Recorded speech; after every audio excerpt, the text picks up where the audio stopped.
Hello everyone! Sa video na ito, pag-aaralan natin kung paano mag-add ng monomials. Ituturo ko sa inyo ang step-by-steps kung paano ito i-add. So, umpisahan natin sa definition ng monomial. A monomial is an algebraic expression with only one term. Ibig sabihin, iisa lang yung term. Like, 5x, negative 3y squared, 2a squared, b squared. So, paano natin masasabi na yung term ay higit sa isa or more than one term? So, masasabi natin na higit sa isang term ang nasa isang algebraic expression kapag pinaghihiwalay ito ng positive or plus sign or negative or minus sign. Ngayon naman, aalamin natin kung ang mga algebraic expression na ito ay monomial or hindi. 9x. Ito ay monomial.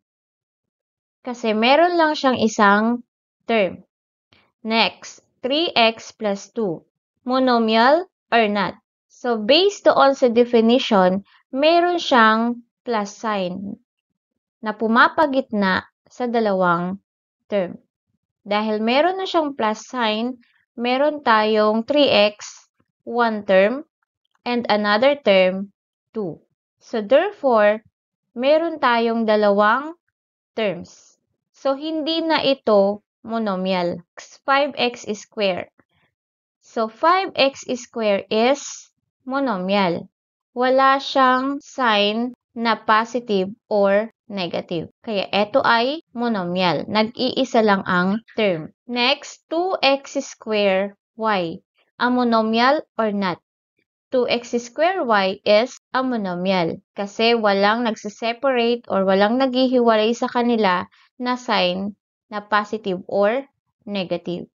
Next, 4x squared y plus 3xy. Kung mapapansin nyo, meron tayong positive sign. Ibig sabihin, yan ang palatandaan na meron tayong pinaghiwalay na term. So, meron tayong 4x squared y, isang term, at saka 3xy. Next example, negative 2x squared minus y squared. A monomial or not? So, negative 2x squared minus y squared is not a monomial. Okay, meron tayong negative sign which is nagsiseparate or naghihiwalay doon sa dalawang term na negative 2x squared at y squared. So, meron tayong dalawang terms. Therefore, hindi na po ito monomial. Next, negative 9ab ay monomial. Only one term. Ngayon, alam mo na kung paano alamin na ang terms ay monomial or not monomial. Ngayon naman, pag-aaralan natin kung paano mag-add ng monomial. To add monomials, they must be like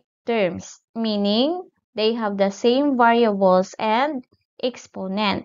Ibig sabihin, para mag-add ng monomials, kailangan pareho yung terms, pareho yung variable, at pareho yung exponent.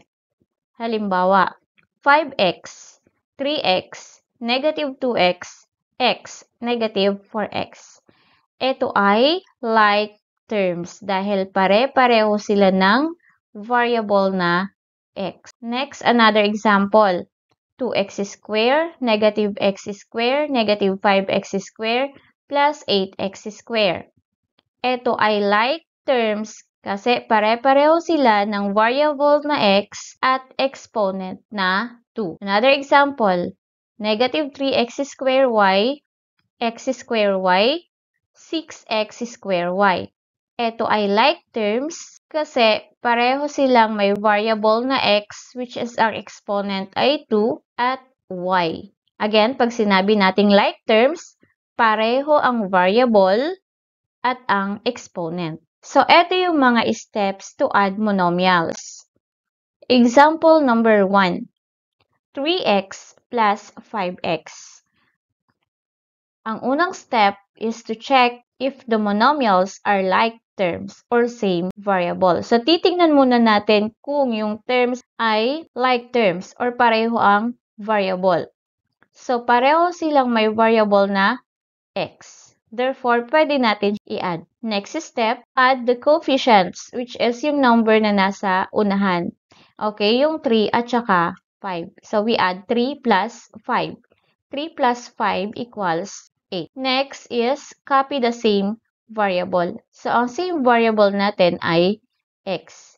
Therefore, the answer is 8x. So, 3x plus 5x equals 8x. Next, example number 2. First step is to check if the monomials are like terms or same variable. In this example, pareho silang may variable na y at ang exponent ay 2. Kaya pwede natin i-add. Second step, add the coefficients, which is 7 at 2.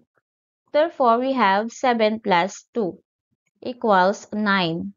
And then, third step is copy the same variable, which is ang same variable ay y square.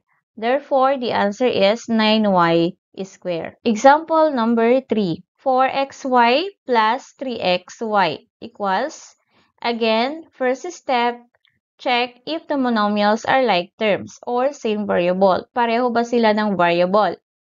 So, in this example, pareho silang may x na variable at pareho silang may y na variable.